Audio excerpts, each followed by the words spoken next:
In many industries, awards are common. And the people who are part of those industries, they're used to the idea of awards. They look forward to reaching a level where they can win awards and so on. Not so in the voice acting community. So we said they're just too talented to be left behind the scenes that way. And the great way to celebrate that would be to come up with an award and put them on a big stage, but not do it in a small way. Most of the voice actors had no idea how awards programs really worked. The way they expressed their skepticism was, in some cases, through trolling, say terrible things. There were people who would question, who are these people? Why should they be able to even create an award? There were times when we felt like it's going to come crashing down. I mean, there have been times when we've just had to stop and cry. Yes. Because it was so hard, and people are coming at you in different ways that don't make it easier.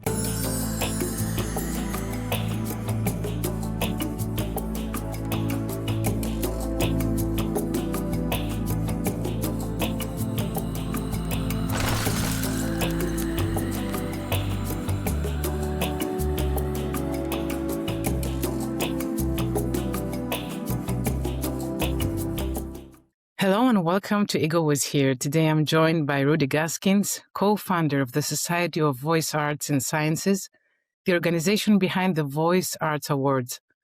We'll talk about his journey, the creation of SOVAS, and the challenges and successes along the way. Hello, Rudy. Hi there. It's a pleasure to be here with you. It's so nice having you here. So, Rudy, did you always know you wanted to work in media and production, or did your path unfold over time? Well, I think, even back as far as secondary school, I've been someone who organized things. I became like the school president, that kind of thing, and organized parties and theatrical events, etc. So, and my family, many of them were musicians, singers and musicians. But not me. I was behind the scenes, always watching them rehearsing and doing their thing and offering insight, so I became more like the manager behind the scenes. I didn't think of it that way at the time. It was just that I wasn't interested in being on stage. Or let's say I was interested, but fearful of that. So I stayed, behind the scenes. And that stayed with me throughout my life. And including choosing filmmaking as my pursuit in college, which of course is all about organization in order to have the art come forward. Mm-hmm. So when you were starting out in big productions and films, what did you learn about how the industry really operates? Well, I think how the industry operates, I'm learning in a school environment. And so though at New York University, there was a lot of emphasis on the real world and what happens there. And a lot of instructors are brought in from the real world, people who are working filmmakers. But at the same time, you're in a school environment. And so there are many things that you don't come to understand, especially when it comes to the politics of negotiating careers. And but I think if there was one major learning that came out of it, it is you have to give some to get some. And what I mean by that is in the professional film world, oftentimes filmmakers don't have the money to do the projects that they want to do. So they need to have people who are willing to join them at no pay or very little pay. And there's an unspoken rule, so to speak, where those people will hire you. If you do a good job, they will hire you when they get a project that does pay. And that's kind of how people do manage their way up the ladder, is you start helping others and working for free, and they will pay you back, so to speak, and by hiring you to do more work professionally. So did you ever imagine you would end up shaping an entire industry? No, I did not. I came into the voiceover community as a producer first, because I was hiring voice actors to complete projects, commercials and promos and documentaries. So I was working on those kinds of projects for a number of major networks in the U.S. And voice actors were always asking me, or I shouldn't say voice actors, people who wanted to become voice actors would come to me all the time to ask me about how do they break into voice acting, because they knew you're a guy who hires them. And I was surprised at just how many people wanted that information. And so I Mm, started to think hard about what it takes and talking to voice actors as well. I married a voice actor, so I understood the yes. plight uh, and on a day-to-day basis. And I wanted to help, and I wanted people to get good information that would really help them build careers if they had the gumption, if they Mm-hmm. had the wherewithal to pursue it. So my wife and I started to think about how do we embrace this community more deeply. And her father passed away and from Alzheimer's, and she thought, I want to do something that honors him. And I Mm, want to include the community, my closest community in that yes. process. And that community, of course, was voice acting, voice actors. And, uh, and the way we brought that community in was to interview a number of the top voice actors around the country. We hadn't extended it beyond the US, though there were uh, a number of Latino voice actors that we did talk to. And we wanted to get the truth about their careers, how they formed. And underpinning that was the fact that no one career blossoms in the same way. There's Of no course one not. path. Mm. And in voice acting, there are many different ways that people find their way into this industry. And all the books that had been done prior to that came from the perspective of one person. And one of the major questions I would get from people all the time is, what are the steps to make it work? And I say, well, it all depends on you and your life and what you're doing. Uh, and you'll have to build that system of steps on your Mm, own. So this book chronicled 21 different voice actors who were successful, but who did not become successes overnight. They all had to work hard. They all had ups and downs, and each of their stories revealed those truths. And that book was very successful. And again, it came out of wanting to do something that was larger than just ourselves, that included the community. And I believe it was the first book ever that really invited many voice actors to join to in join. speaking their truth. Uh, I've well, heard you say at one point about your wife, Joan Baker, um, that through her you saw how important voice actors were, but how often they went unnoticed. yes, Tell me about that, because, it we was only a hear surprise to me. voices. Mm, The We started once the book came out. We were doing book signings, and we found that there were a lot of people interested in voice acting, and there were almost always too many people for a book signing. So we said, let's find a place where we can have a larger space and uh-huh. more time to talk to people, and let's invite a casting director and a talent agent and a producer so that they can get a full rounded perspective. That was the beginning of what became That's Voiceover. But at first it started as just evening sessions. But in looking for these different people, the voice actors, the casting directors, and the agents, that's where we really began to see how much of each person's life was put into this career, that it wasn't a side job. Uh, Everything in their lives, their families, their children's educations, everything was depending on this career. And they had grown tremendously. The voice actors had learned a lot of skills and practices that made them who they are, that made them successful. And no one was celebrating that. That was the real connection that we made to their being behind the scenes. Was the result of that was that no one was celebrating their effort. And most yes, people, when they do something great, we all want to see that. We all want to of know how course, that of happens course. so that we can replicate it. And but the voice actors, no one could see it. So we said they're just too talented to be left behind the scenes that way. And the great way to celebrate that would be to come up with an award and put them on a big stage, but not do it in a small way. Let's do it as big as we can. Let's go for it all the way. And so we said we want this to be like the Oscars, like the Golden Globes. We want these people to feel seen, heard, and celebrated in full, and something that their families can register and Yes. recognize. Um, and so that was the heartbeat and the mission of creating an awards program to Hmm. celebrate these actors. not just the voice actors, but also the other folks behind the scenes, the producers and writers. Uh, there's, as you know, there's a whole ecosystem Of of course. people in the voice acting industry. And so we wanted to bring them all into play. So, Rudy, just for the listeners to know who aren't familiar, what exactly is SOVAS and how it evolved over the years? Sure. So SOVAS, first and foremost, is a nonprofit organization. So, like any nonprofit charity, we operate on the basis of using everything we bring in monetarily to support what we do the following year.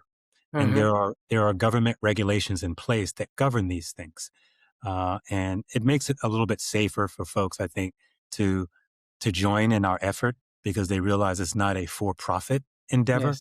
There's nothing wrong with for-profit endeavors, but it's helpful when people Mm-hmm. see that we're not a for-profit endeavor because there's always a certain amount of skepticism and concern as to whether people are able to be fairly reviewed, judged, and so on. And so we want to put every possible guardrail in place so that people can feel secure in being a part of this. It evolved, like I said, from the book. Really, From the it book, was the yes. idea of Mm. community.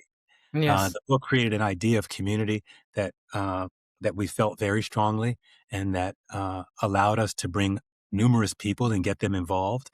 We were also attached to the Alzheimer's Association originally because of Dad's father, and that Mm-hmm. being the impetus for us saying, "Let's do something." And and so people were able to contribute to the Alzheimer's Association through us. All the proceeds for the book went to the Alzheimer's Association, and that created a lot of goodwill. Um, so that's really Mm-hmm. the evolution of how it came into being. And what were the biggest barriers or struggles you and John faced when creating SOVAS? Well, one was the amount of work it would take behind the scenes to build out a program. We Mm-hmm. had never built out a program this way, but this is where filmmaking helped me because in Yes. filmmaking, you create all kinds of scenarios, whether it's 50 cars on the street, Mm-hmm. surrounding some sort of event. You know, in filmmaking, you get used to creating events that last one day, but could take 100 people to do it. Yeah. So we weren't afraid of the production that it would take, but we didn't know how much of our time it was really going to take us personally and how many people we would need to help us to do the work. And all of that was met with a lot of skepticism. And in many industries, awards are common. And the people Of who are course. part of those industries, they're used to the idea of awards. They look forward to reaching a level where they can win awards and so on. Not so in the voice acting community. Most of the voice actors had no idea how awards programs really worked. And so they were very, very skeptical, many of them. And, Mm. the way they expressed their skepticism was in some cases through trolling. So there were people who would Mm. just go on the website and say terrible things.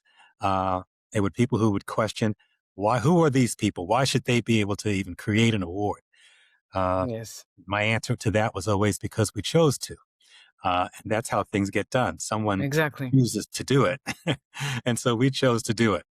Um, so that was particularly difficult to see all of that sort of backlash. And as we would take questions from people, we realized that much of that backlash was steeped in misunderstanding how Mm. awards programs work or how they can work and how you gauge their validity. Mm-hmm. And a lot of it was also coming from fear. People were afraid to submit for fear that what if I don't win? Uh, Yes. will I be now a loser? So I talked to some folks personally about those kinds of fears, and that's how I really understood that it was real for a lot of people. And I think also as the award show began to materialize and people saw that, okay, they're not going to stop. This thing is coming. They're going all the way. Uh, Yeah. More Yes. folks began to join the effort and look to support it. That doesn't mean that the trolls disappeared. They did not. They still continue, some of them. Mm. And some of those trolls uh, became entrants and winners. So, with time, Hmm. some folks, whatever they were feeling was healed on some level. At what point did you realize that that was bigger, than the two of you? Well, two things happened. One, when we had the first award show, and we invited the late James Earl Jones to receive our Voice Arts Icon Award, Hmm. and he wanted to meet with us and find out who we were, who are these people who are doing this, and what are you really trying to do. He invited us to come to one of his plays and meet him in his dressing room and talk about SOVAS. That was an extraordinary experience to hear him talk about his career, one-on-one personally, but to also realize that it was important to him who we were and what we were after before he would commit to joining us. Hmm. And so we found ourselves in a very open and personal conversation, sharing with each other. And he agreed to do that show. Uh, and he took the stage live, and he brought the entire play. He brought the entire cast of his play with him. But in watching that show, not James Earl Jones, he's a phenomenon. He's a star. Everyone expected that to be special. But when the very first person, regular everyday voice actor took the stage to win an award and could barely speak because they were crying. Mm. And that's when I really got the power of what we were doing, that it was touching people deeply. And that was just the beginning. So I thought, how much further can this go? Yes. Yes. That was one thing. The other thing was that a gentleman by the name of Fabian Toro from South America contacted us to ask before the award show if we were going to have Latino entries. Hmm. I Hmm. told him we will have them the next year. We're already planning it.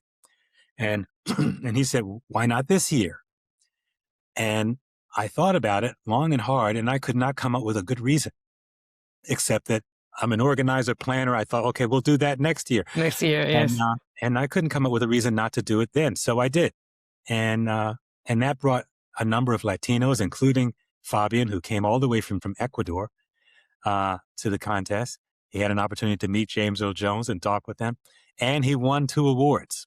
So those two things, James Earl Jones joining us, seeing the power of winning and being celebrated personally with the folks who did win, and being able to reach out globally and have that then become a part of what our mission was going to maintain.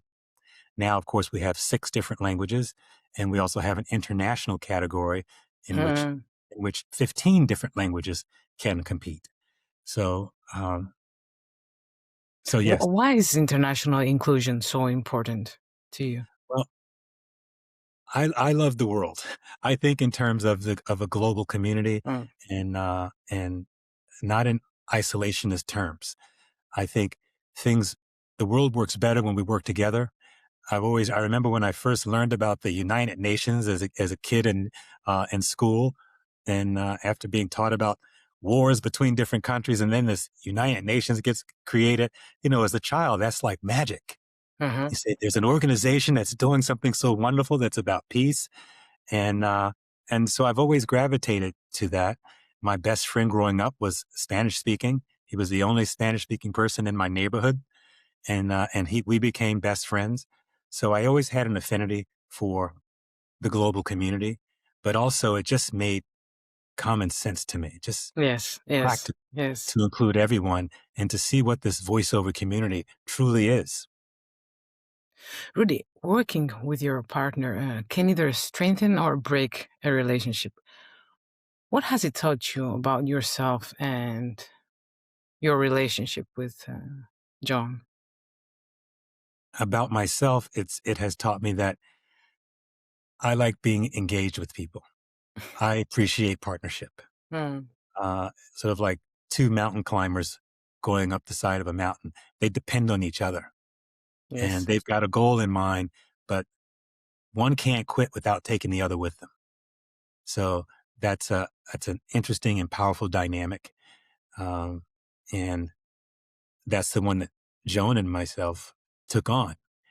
But in terms of a couple, I think people need each other, and it's rare to find someone who you love and who you appreciate being with and you want to build something with, and you create that. You create this thing you want to build and you commit to it.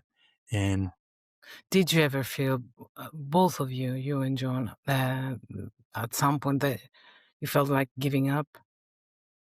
yeah, I wouldn't say, Or, I'm not sure if I'd go as far as giving up, but there were times when we felt like it's going to come crashing down.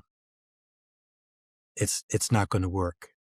And that was horrifying to imagine. I mean, there've been times when we've just had to stop and cry yes. because it was so hard. Mm, And people are coming at you in different ways that don't make it easier. And there's no one who knows what you're going through deeply enough to really help you. yeah. So, we have our therapists, we have each other. And then, of course, there are a few people who joined our board because they got it. They understood that you guys need help. Uh, and, and I'm interested in being a part of that. But the most sustaining piece of all are the people who write letters or go on social media and talk about how wonderful the experience of being involved with the voice acting, with the voice arts, with That's Voiceover, the Career Expo. When I see them put their hearts out there that way, I feel like we've got to keep going. And I'm not going to dishonor their commitment by giving oxygen to the naysayers. Of course. Of course. So what is your way of staying grounded when criticism gets loud? I guess when I do turn to Joan and we talk about what's going on, there are a few other people in our lives that we feel comfortable sharing with, and sometimes we got to talk to our lawyer. And, uh, often, Yes. Yes. often he'll talk us off the cliff. Rudy, tell me, with so many years in this industry, what is your happiest and maybe your worst moment that you can recall? Hmm. I'll see if I'll try. I'll try with the worst. And I know those moments when it's not like it just happened once.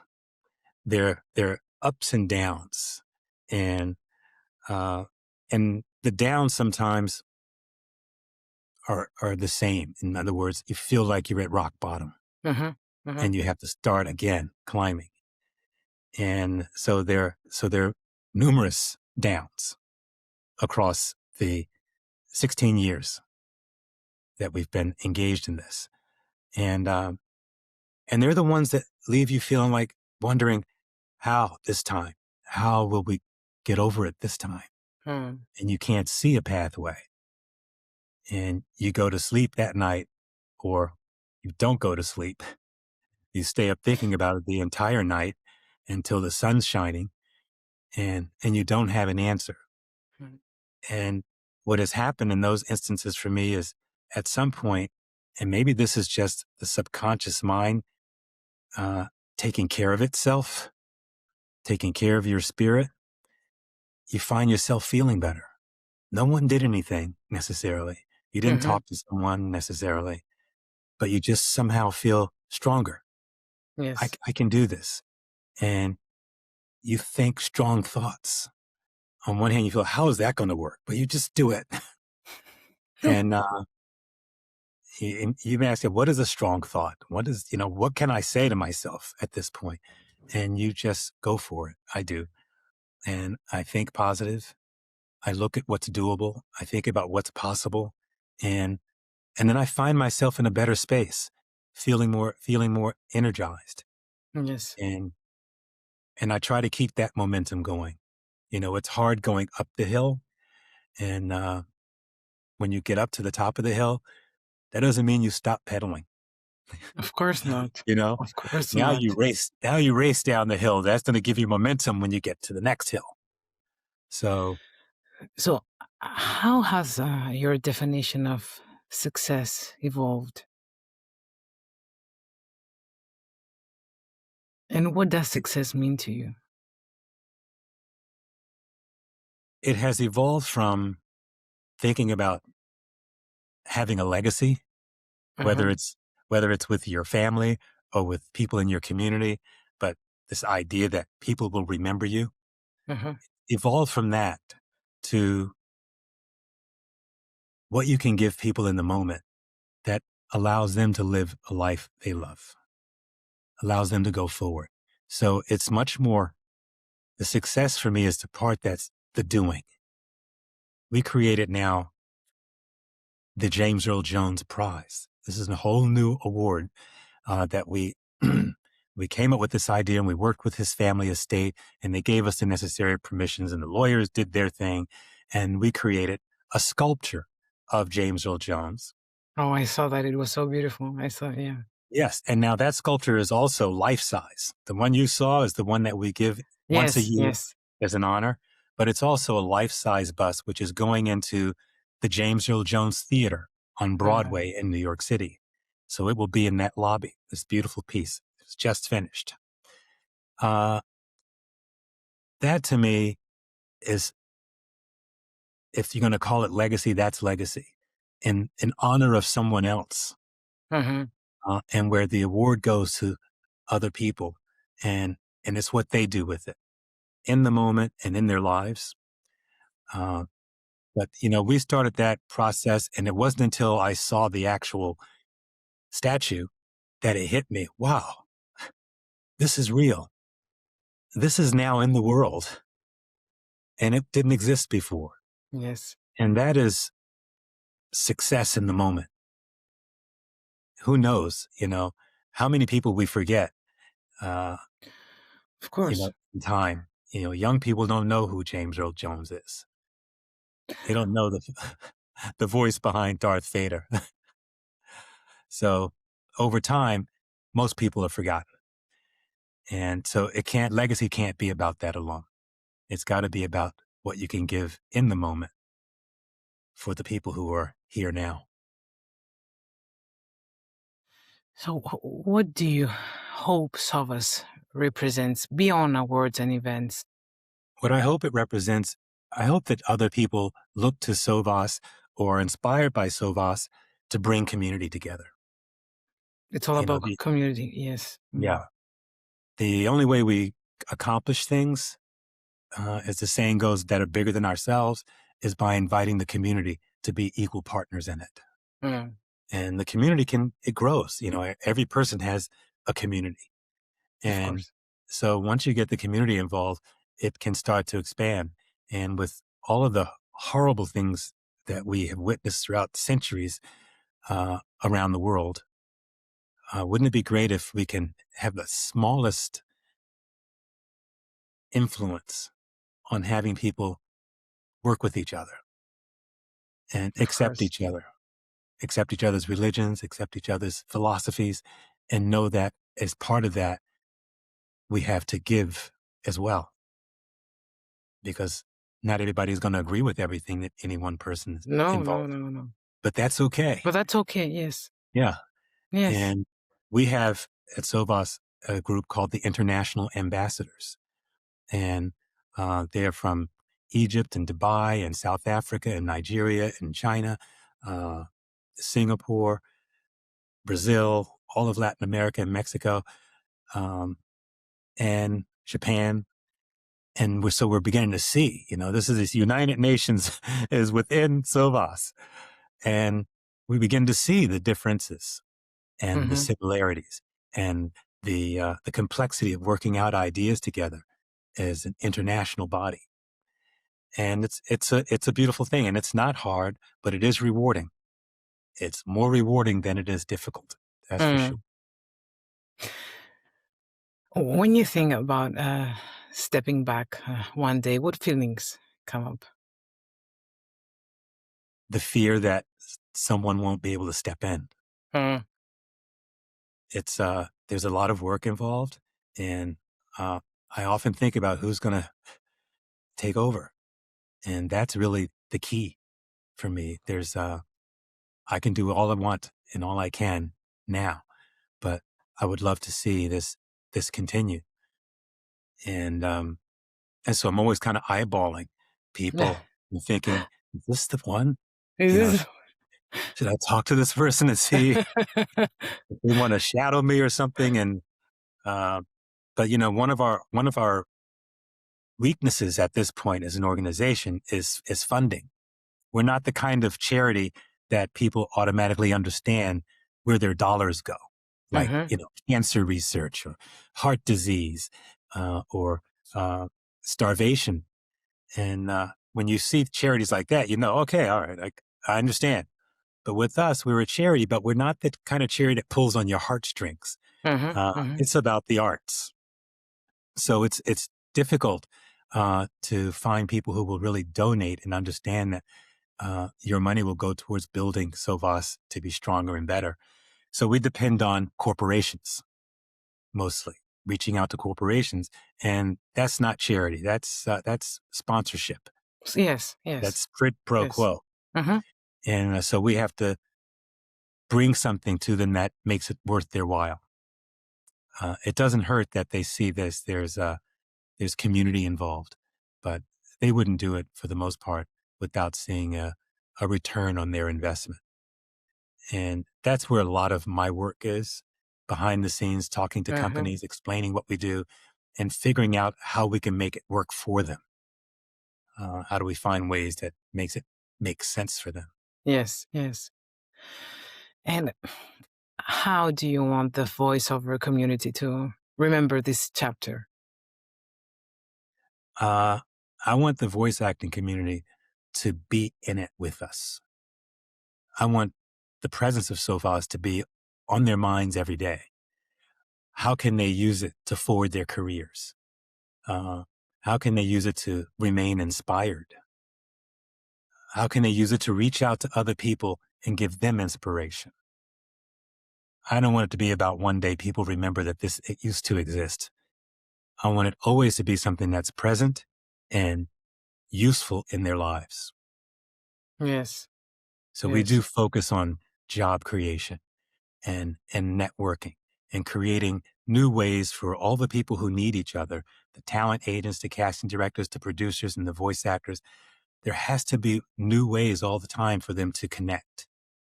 And so that becomes more natural, because it's over the years, it's always been fragmented. Mm. It's been tough for a voice actor to connect with a casting director or to connect with a talent agent. Many barriers in the way. So I hope SOVAS can be a part of bringing those barriers down for both sides, because they all need each other. The casting directors and the Of course talent they agents, do. they Yes, need voice actors. So it shouldn't be hard for them to get to them or the other way.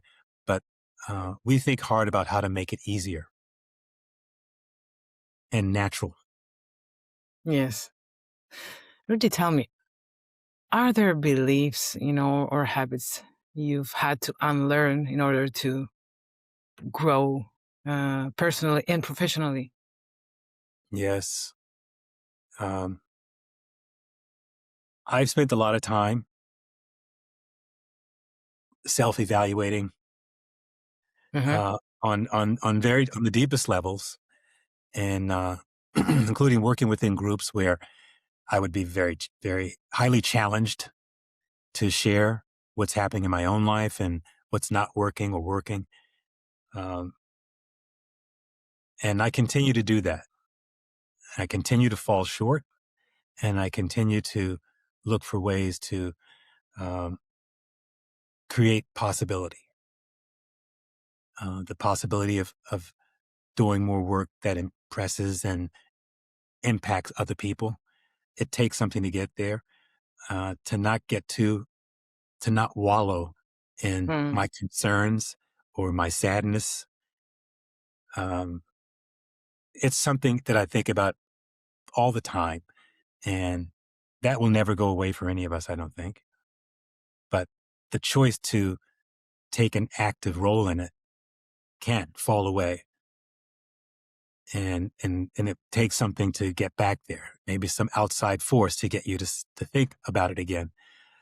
Um, so one of the things I do is try to put myself in a position where outside forces can impact me, Mm, mm, because you won't always do that on your own. no. You're gonna do Yes. your thing and you're Mm-hmm. gonna stay on your path. And and physics tells us that when you do that, your path will not change until something comes from the outside. Exactly. So I try to put myself in a place where things will come from the outside, and and I invite that. Yes. If you weren't doing the work you do now, what do you think you would be doing instead? I would probably be more focused on a for-profit business. Before I started doing SOVAS, I had opened an advertising agency, Mm-hmm. boutique, as I wasn't trying to compete with the multi-million-dollar agencies at that time. Uh, I just had a group of 5 people that will do the amount of work that we can do, and hire as we need people to do additional things. I would probably still be doing that, um, which is a much more of a corporate kind of environment, Mm-hmm. even Mm-hmm. though it's creative, Yes, uh, yes. creating for companies, creating for people who have schedules and calendars that they have to meet, deadlines and so on. So, you're your own boss, so to speak, but you are absolutely run by the business that you bring in. Yeah. So they are your bosses. Yeah, of course, of course. Oh, what would you consider the most defining moment in your life? And how did that moment change the way you see yourself or the world? Hmm. That goes way back before my career got off the ground. And Oh, going into college, when I first went into college. So I didn't start at New York University. I started at Howard University, mhm, which is a black university in DC, where I grew up. And when I got to college, and I was a good student in high school. And interestingly enough, the year I graduated high school, my city, DC, was rated nationally as the worst public school system in the country. And I was a proud student. I got lots of A's. I was president of my class. But then when I read that in the newspaper, I was mortified. mm, What does that mean? Well, it wasn't until I got into college that I understood what it meant, because all of a sudden I wasn't one of the smartest ones. All of a sudden I'm in a class and the teacher's asking questions and all these hands are going up and I'm like, who what are these? happened? How do they know so much? So I was in the mode of playing catch up all the time. And I wasn't prepared for that. I didn't, no one warned me about that. Uh, I went there to be the top gun. Yes. So that really shook me up. And for 2 years, the first 2 years, I was struggling with that. And, and so I quit. I said, I'm going to go get a job and, and do this a different way. And that was a tough year for me, being away Can from imagine. school, being in the middle, not being sure about what I was capable of, no longer walking with my head up and my Mm, chest out. Uh, I didn't know what was going to happen from there. And it took a lot of soul searching, personal soul searching, not with a therapist or anything like that. That wasn't top of mind at all, mhm, but just with friends and family.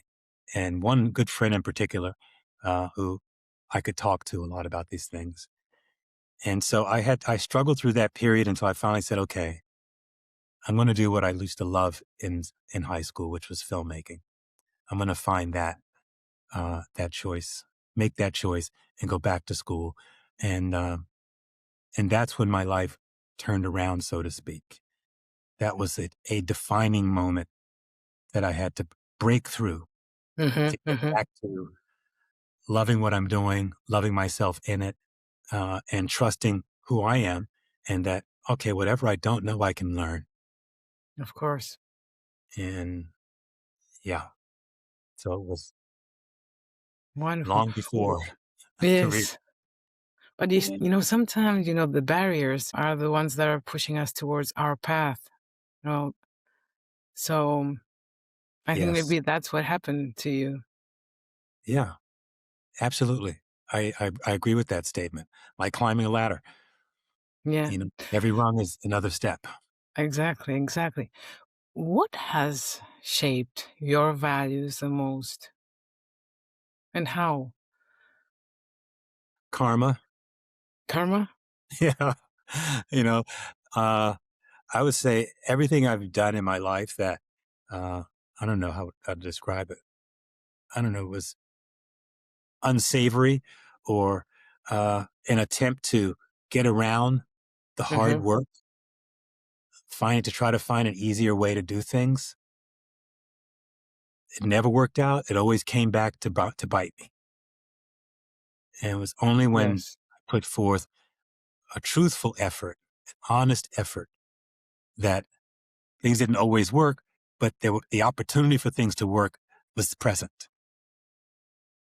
And so I always felt as there may be no wrong way or right way, but uh, there is an honest way to do things. There is an authentic way to take things on. Yes, And yes, yes. that's where opportunity and reward is going to happen. If it's going to happen, it's going to happen there. Mm-hmm. Mm-hmm. And what do you consider as your greatest personal strength? And and how did you discover it? I think my personal strength is remaining calm under pressure and continuing to think through solutions in those Mm-hmm. moments. Mm-hmm. Mm-hmm. Um, and I learned about that from people reflecting it back to me. And situations would take place that were uh, that would that were either confusing or troubling, uh, um, or potentially catastrophic. I would remain calm and try to find solutions with people, and they eventually started saying that. Oh, you're very calm under And you pressure, were and always like that, Rudy? yeah, Yes. Mm.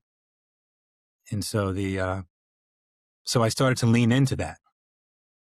And so when I would in the corporate world, when I was working for the television networks and I'd have a staff of people, the questions were constantly coming, the issues were constantly coming, and they knew that, okay, he's not going to break, he's not going to crack, uh, and that worked out. But I also, not that I have any training in being a therapist, but I found that it was important to listen to people when they brought problems to me, and to make sure that I reflected the problem back to them. Mhm. So, you know, on a sort of ABC level, if someone came to me and said, I feel terrible because this person on the team uh, keeps putting my ideas down, I would literally say back to them, okay, so you're feeling upset because Bob is putting your ideas down. And that alone gives people the space to feel heard and to know that what I told him is what I'm getting back. It's not an interpretation, it's what I'm feeling. Yes. Yes. And that would always open a door to an easier conversation. Yeah. Rudy, is there some characteristic of yours that you want to change, but you can't? Something that's keeping you behind? Hmm. Wow, good question. I think, I would actually like to take on a more organizational mindset, um, with more regularity. So there are times, like I mentioned, being able to operate within chaos. That's one thing, but being able to operate and plan when there is no chaos, when there's time Mm, to get it done, to be focused, So in my case, what I'm talking about is being focused and thereby being able to do more. I feel like I'm not as clear in my Uh-huh. mind about about the challenges in front of me. And I would like to be more focused and clear minded about what's before me. Uh-huh. Um, and that takes something for me, it takes a huge effort to put everything aside. And I tend to want to make sure everything is in place In place. Mm-hmm. before taking a step. That doesn't work.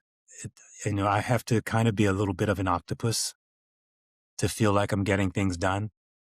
When things do feel calm, I become concerned that something's missing and Yes. that I'm going to be surprised. So for that reason, I prefer when things are coming at me because I know I'm handling things. Uh-huh. Um, but It's that's like your one, comfort zone in a way. Uh, yes. And yes. that's the very thing that I feel like I wish I could do better, uh, is not wait for things to come at me, but to be ahead of the curve, to be planning more. And I may not be getting to the crux of the painfulness of that thing that I'm trying to describe to you, but I do feel like it's in my way. It is something that I want to conquer, To conquer, to yes. wake up and take on the day feeling clear about the task I want to manage so that confusion doesn't happen. Uh, uh, Not in a magical way, like it's just not going to happen anymore, but where I feel more, where I feel more in control because of better organization. mhm. So that's a possibility that Of course. I would like to manifest. Uh-huh. And I'm sure you will. How do you measure personal fulfillment beyond achievements or recognition? I guess the extent to which you invest in your own life. I mean, I could think of my life as an art project, and I want to live it artfully and make choices that feel good to me, that Uh-huh. feel good to other people, and that's really the crux of it. That's really it. Living a life that I love, and that would be living artfully. Uh-huh. And tell me your plans and your dreams for the future. Well, we kind of talked about it.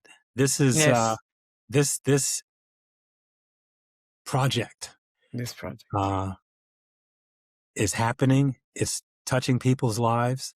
It has reached around the world and it is continuing to expand. And the next step is to give it the life and the energy that it needs for the next generation to take it on and evolve, allow it to evolve to its natural next Uh-huh. state. Yes, That's my dream, to see it continue. continue. And I'm sure it will. So, Rudy, thank you so much for being here today with us. It's been an honor. The pleasure has been mine. I love what you're doing. I appreciate you for looking much more deeply into what people are doing than what it appears to be on the outside. So, again, thank you. And to all of you, as we always say, ego was here, you are here, and that's enough.